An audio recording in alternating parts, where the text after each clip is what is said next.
오늘 주신 말씀 속에 갈등 극복하기라는 제목으로 함께 은혜를 나누겠습니다. 기도하겠습니다.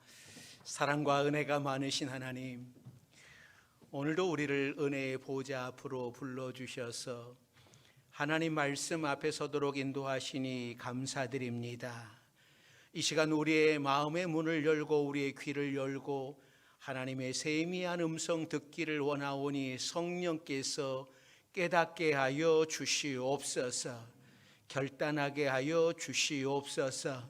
또 하나님 앞에 나오며 여러 가지 실패와 상처와 질병과 아픔을 가지고 하나님 나와 싸우니 하나님 우리를 긍휼히 여겨 주시사 회복의 역사, 치유의 역사, 구원의 역사가 일어나도록 은총을 허락하여 주시옵소서.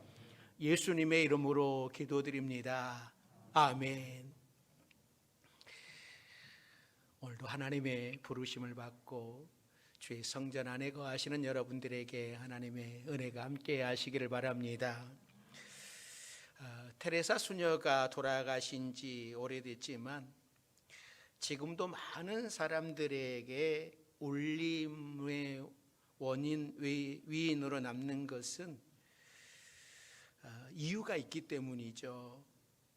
그런데 테레사 수녀가 사후에 내게 빛이 되어 주소서라고 하는 책을 발간을 했습니다. 그런데 그 책 속에는 이 테레사 수녀가 신의 존재를 놓고 번민했다라고 하는 내용이 나와요. 테레사 수녀는 1979년 12월 노르웨이 오슬로에서 열린 노벨 평화상 시상식에서 이런 이야기를 합니다. 예수는 우리 안에, 또 우리가 만나는 빈자들 안에 있고 우리가 주고받는 미소 안에 있다라고 하는 이야기를 합니다. 신실한 신앙인이 전하는 메시지입니다. 그러나 불과 3개월 전인 같은 해 9월 테레사 수녀가 자신의 정신적인 동지인 마이클 반 테어피트 신부에게 보낸 편지에는 그의 연설과는 상당히 대조적인 내용이 적혀 있습니다. 예수는 당신을 매우 특별히 사랑합니다. 그러나 저에게는 침묵과 공허함이 너무 커서 보려 해도 보이지 않고 들으려고 해도 들리지 않고 입을 움직여도 말이 나오지 않습니다. 당신이 저를 위해서 기도해 주시기 바랍니다 라는 편지를 써요. 왜 이렇게 전혀 다른 내용의 편지를 썼을까요? 그러니까 어떤 사람들은 이 편지를 보고서 테레사 수녀가 50년 동안이나 신을 부정한 것 아니냐, 이런 이야기를 해요. 그러나 다른 한편으로 보면 테레사 수녀 안에 있는 갈등이 있다라고 하는 것을 보여주고 있는 글이다라는 그런 생각을 갖게 됩니다. 테레사 수녀와 같은 거룩한 삶을 살았던 사람도 이런 갈등을 느꼈다고 하는데, 여러분들은 신앙생활을 하시면서 이런 갈등을 느끼지 않습니까? 갈등을 느끼면서 신앙생활 하시지 않습니까? 그건 테레사 수녀뿐만 아니라, 우리뿐만 아니라 많은 영적인 신앙의 선배들도 이런 내적인 갈등을 겪고 또 그 갈등을 이겨냈고 극복하면서 살았습니다. 오늘 본문 속에서 사도 바울도 이런 갈등과 혼란을 경험했다라고 고백을 하고 있습니다. 사도 바울이 고백한 내용은요, 굉장히 충격적이죠. 하나님의 은혜를 받고 다메섹 석상에서 주님을 만났고 그가 사도의 직분을 받아서 복음을 전하는 사람입니다. 그런데 이런 사도의 역할을 감당하는 사람이 이런 상황을 맞닥뜨려도 되는가? 이런 이야기를 해도 되는가? 이런 의문이 들 정도죠. 오늘 본문 속에 사도 바울이 어떤 갈등을 하고 있는지 한번 보십시오. 근데 이 사도 바울의 갈등이 저의 갈등이고 또 여러분의 갈등이기도 합니다. 자, 어떤 갈등을 하는지 우리가 한번 좀 보시면 좋겠는데요. 첫째는요, 이런 갈등을 해요. 나는 여전히 죄의 포로다라고 하는 갈등을 해요. 자, 14절 말씀입니다. 14절 말씀 같이 읽습니다. 우리가 율법은 신령한 줄 알거니와 나는 육신에 속하여 죄 아래에 팔렸도다.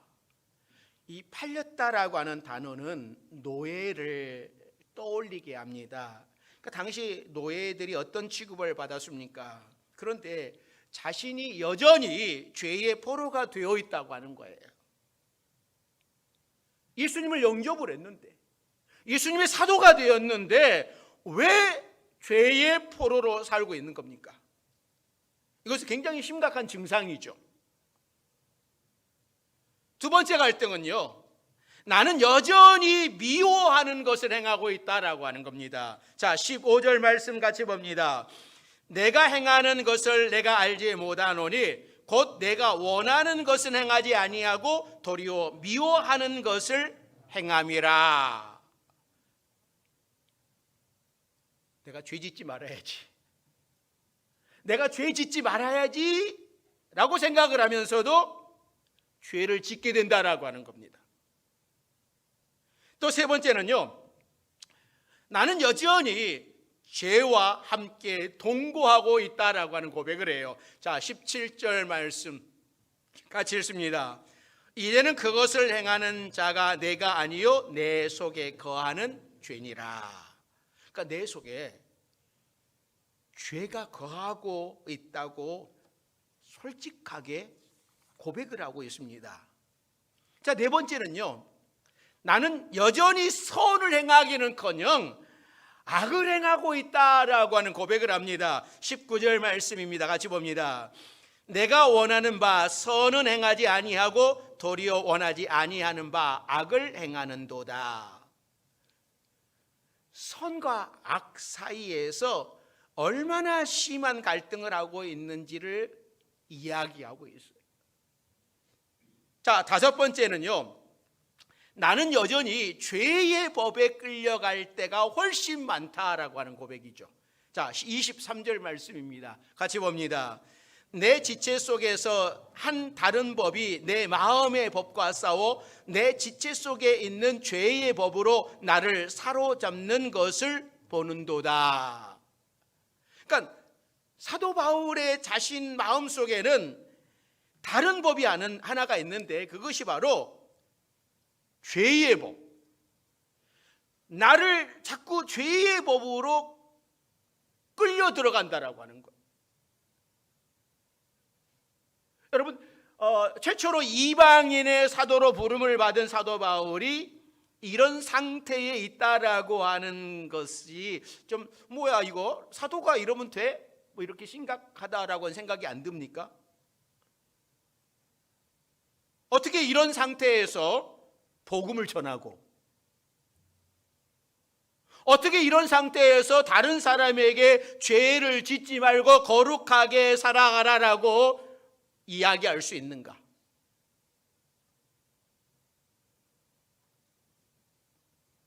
사실 이런 갈등은 사도 바울만 이러는 것이 아니라 현재 예수를 믿고 있는 모든 사람들이 이런 갈등 가운데 있다라고 하는 것을 우리는 알 수 있습니다. 왜냐하면 이 사도 바울의 갈등이 나의 갈등이거든요. 여기서 사도 바울은 사도 바울을 이야기하지만 지금 성경을 읽고 있는 우리 자신, 나이기도 해요. 그래서 우리는 많은 갈등 속에 살아가고 있습니다. 그런데 이 갈등이 어떤 사람에게 일어나는가 하는 것이죠.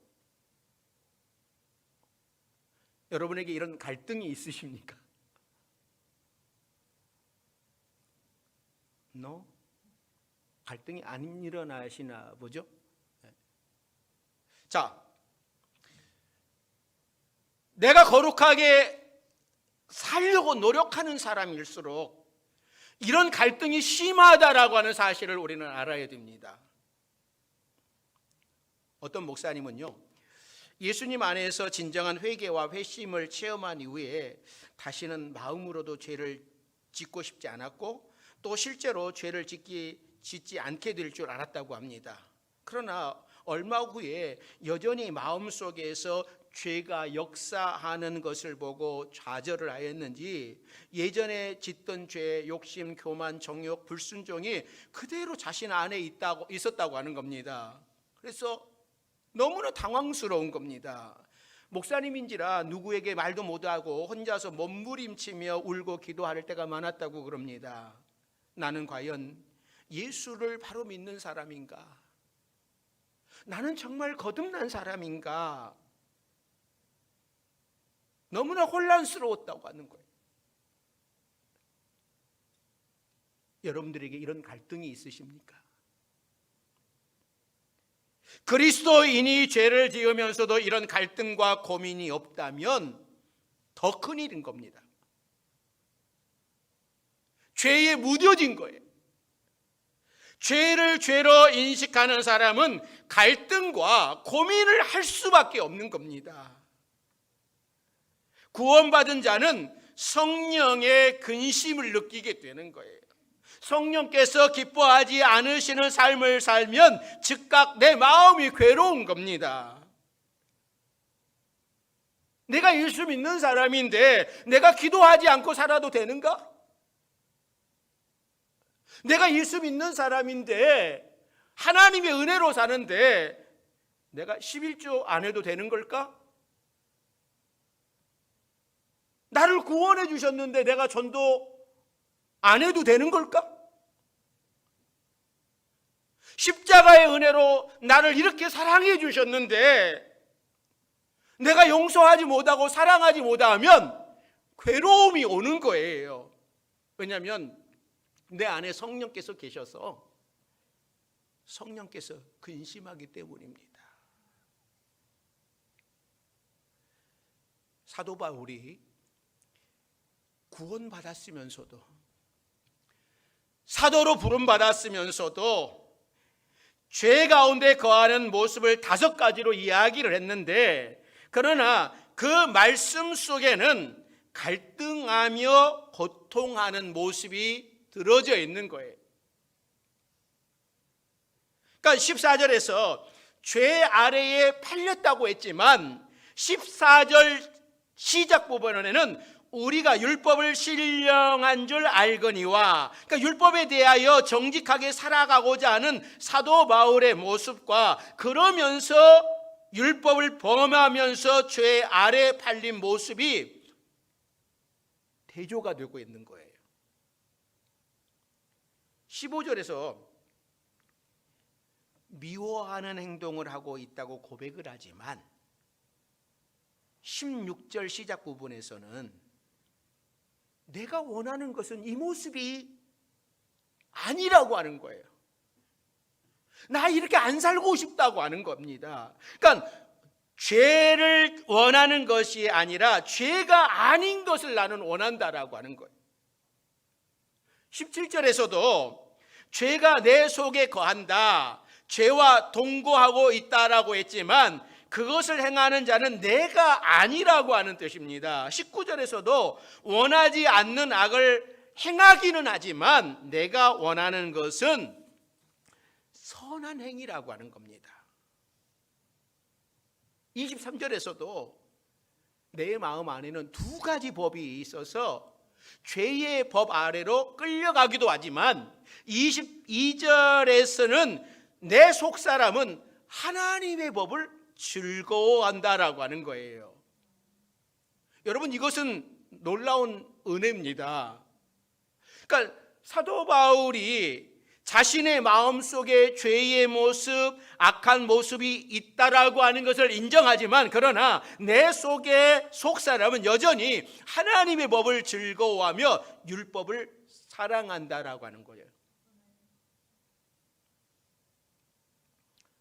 시편 기자도 시편 1편 2절에서 이런 고백을 합니다. 오직 여호와의 율법을 즐거워하여 그의 율법을 주야로 묵상하는도다. 우리가 말씀에 눈을 뜨면 바로 이런 사람이 될 수 있는 겁니다. 얼마나 좋은 일입니까? 날마다 하나님의 말씀을 묵상하면 즐겁고 행복합니다. 그런데 한편으로는 그와 반대되는 악한 모습이 있다고 하는 것이 괴로운 것이죠. 어떨 때는 말씀으로 충만해서 행복하다가, 또 어떤 때에는 죄에 사로잡혀서 고통스러워하고 갈등하는 모습, 이것이 아마 그리스도인들의 모습일 것입니다.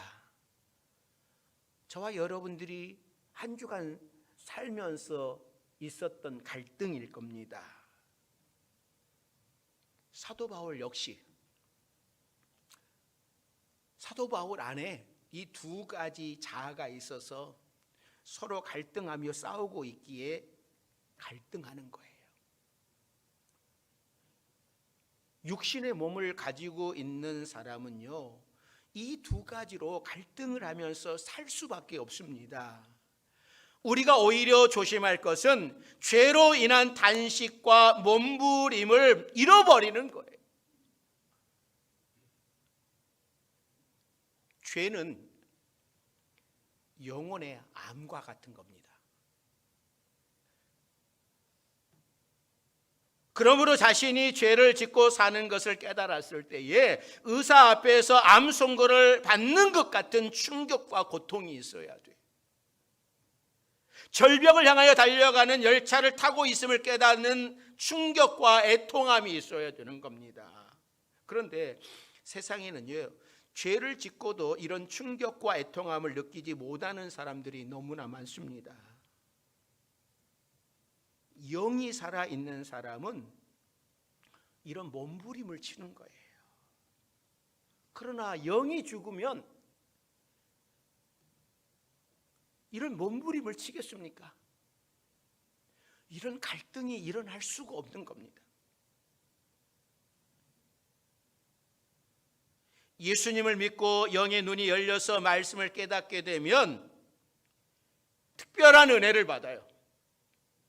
그것은 선과 악을 분명히 아는 은혜, 선을 간절히 행하고 싶어하는 은혜, 율법을 즐거워하는 은혜입니다. 그래서 이 은혜를 즐기다 보면 말씀이 충만해지고, 그러다 보면 자꾸만 내 안에 있는 죄가 보여지는 거예요.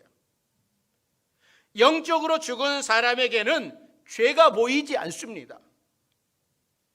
살아있는 사람에게 죄가 보이는 거예요. 그래서 사도 바울이 탄식을 하는 거예요. 뭐라고 탄식합니까? 자, 24절 말씀이죠. 같이 읽습니다. 오호라, 나는 곤고한 사람이로다. 이 사망의 몸에서 누가 나를 건져내랴. 고대에서 가장 끔찍한 형벌 가운데 하나가 죽은 사람의 시체를 이 사형수에게 꽁꽁 묶어두는 거예요. 그러니까 죽은 사람의 시체가 썩어서 그 안에서 벌레가 나와서 이 산 사람을 갉아먹는 겁니다. 이것을 떨쳐버리고 싶은데 둘이 꽁꽁 묶여 있으니 떼내지도 못하는 거예요. 나는 악으로부터 자유하고 싶은데, 사탄의 유혹으로부터 해방받고 싶은데, 벌레가 나를 갉아먹듯이 나를 삼키려고 덤벼들고 있는 겁니다. 그래서 살아있는 자는 이렇게 탄식할 수밖에 없는 거예요. 오호라, 나는 공고한 사람이로다. 누가 나를 이 사망의 몸에서 건져내랴. 사랑하는 성도 여러분,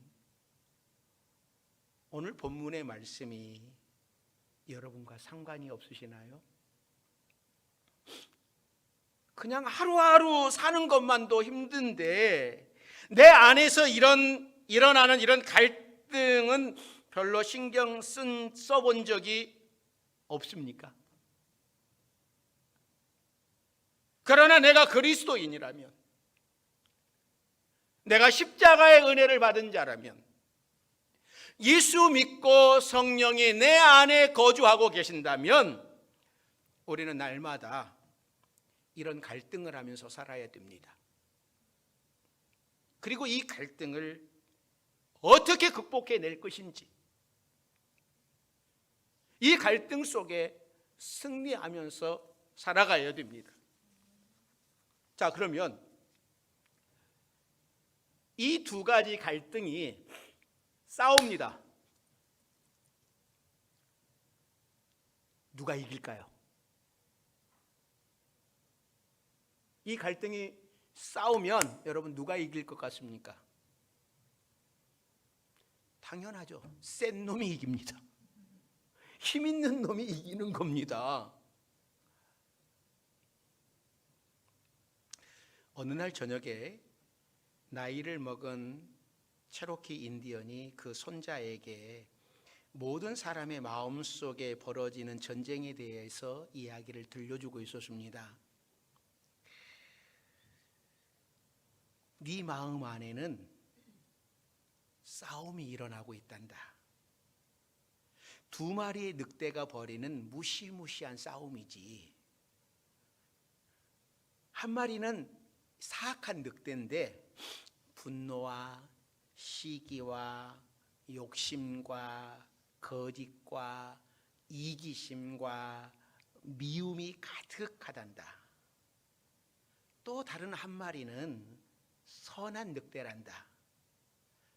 사랑과 믿음과 긍정적인 것과 겸손과 친절과 이런 것들이 가득하단다. 똑같은 싸움이 너를 포함한 모든 사람의 내면에서 매일매일 일어난단다. 이 할아버지의 말을 듣고 있던 이 손자는 잠시 생각을 하더니, 할아버지, 그러면 어떤 늑대가 이겨요? 그때 이 할아버지가 이 손자에게 이런 이야기를 해줍니다. 네가 먹이를 먹여주는 자가 이긴다. 여러분은 어느 쪽에 먹이를 주고 계십니까? 죄의 유혹으로 이끌어가는 늑대에게 먹이를 주고 계십니까? 사랑과 믿음으로 인도하는 늑대에게 먹이를 주고 계십니까? 이 애화가 단순한 동화 같지만 먹이를 많이 주는 쪽이 이긴다라고 하는 사실을 우리는 분명하게 기억을 해야 돼요. 우리 안에서 성령의 법이, 또 죄의 법이 우리 안에 갈등을 하고 있을 때에 우리는 어느 쪽에 먹이를 주는지, 먹이를 주는 쪽이 이기게 된단 말이죠. 이것이 갈등을 이길 수 있는 비결이에요. 자, 그러면 내 안에 이런 갈등이 일어날 때마다 우리는 어떻게 채워야 됩니까? 첫째는요, 말씀의 양식을 풍족히 먹는 겁니다. 우리 육신의 몸도 건강하신 우리 어르신들을 보면 건강한 이유가 있어요. 건강하지 못하신 분들은 건강하지 못하는 이유가 있습니다. 건강하신 분들은요, 첫째는 잘 드신다. 잘 드시는 거예요. 잘 주무시는 겁니다. 건강하신 거예요. 영적인 것도 그렇습니다. 말씀의 양식을 풍족히 먹지 못하면 영적인 전쟁에서 그 갈등 속에서 이길 수 없는 거예요.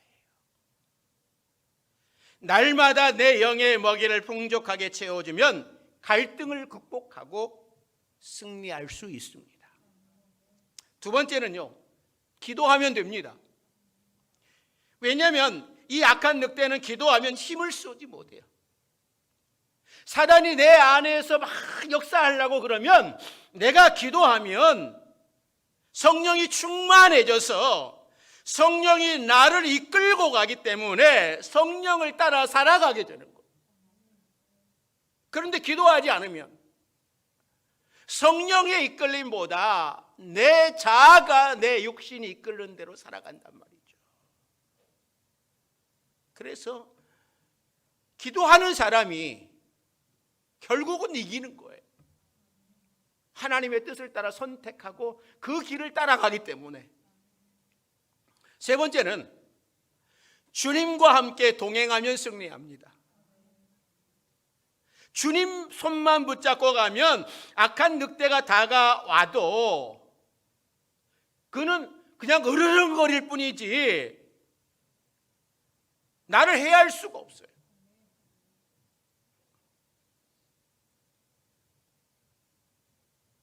철로역정에서도 보면 사자가 묶여 있는 상태에서 사람이 지나갈 때에, 크리스찬이 지나갈 때에 막 으르렁 그럽니다. 그러니까는 많은 사람이 그걸 보고서 다시 뒤돌아가는 거예요. 그러나 저 사자는 묶여 있기 때문에 걱정하지 마십시오. 묶여 있기 때문에 우리를 해할 수 없는 거예요. 그러므로 주님의 손을 붙잡고 주님과 동행하는 여러분들이 되시기를 주의 이름으로 축원합니다. 오늘 본문에서 깊이 갈등하던 사도 바울은 결론을 이렇게 고백을 합니다. 자, 25절 말씀입니다. 25절 같이 읽습니다. 우리 주 예수 그리스도로 말미암아 하나님께 감사하리로다. 그런즉 내 자신이 마음으로는 하나님의 법을, 육신으로는 죄의 법을 섬기노라. 그러니까 죄의 법 아래로 끌려가면서 갈등하면서 고통하던 사도 바울이 갑자기 바뀌었어요. 하나님께 감사하리로다. 이 감사하는 이유는 내 자신이 마음으로는 하나님의 법을 섬기고 육신으로는 죄의 법을 섬기고 있다고 하는 거죠. 그러므로 육신을 따라 살지 않고 마음의 법, 하나님의 법을 따라 살면 된다고 하는 거예요. 갈등하는 것은 이제 끝입니다. 성도가 죄로 인해서 갈등할 수 있지만 그 갈등이 평생 지속돼서는 안 되는 거예요. 갈등은 짧게, 승리는 영원히.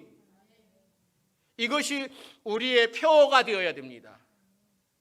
사도 바울은 갈등이 끝났고 하나님께 감사해요. 그리고 이제 다음 주서부터 볼 로마서 8장에서 해방받은 자의 기쁨을 노래합니다.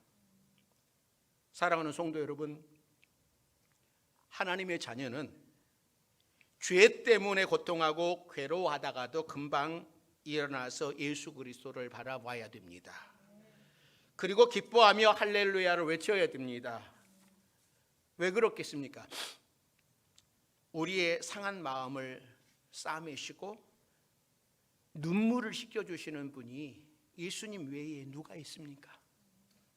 우리의 약함과 허물을 용서하시고 하나님 앞에 떳떳하게 들어갈 수 있도록 문을 활짝 열어주시는 분이 예수님 외에 누가 있으십니까?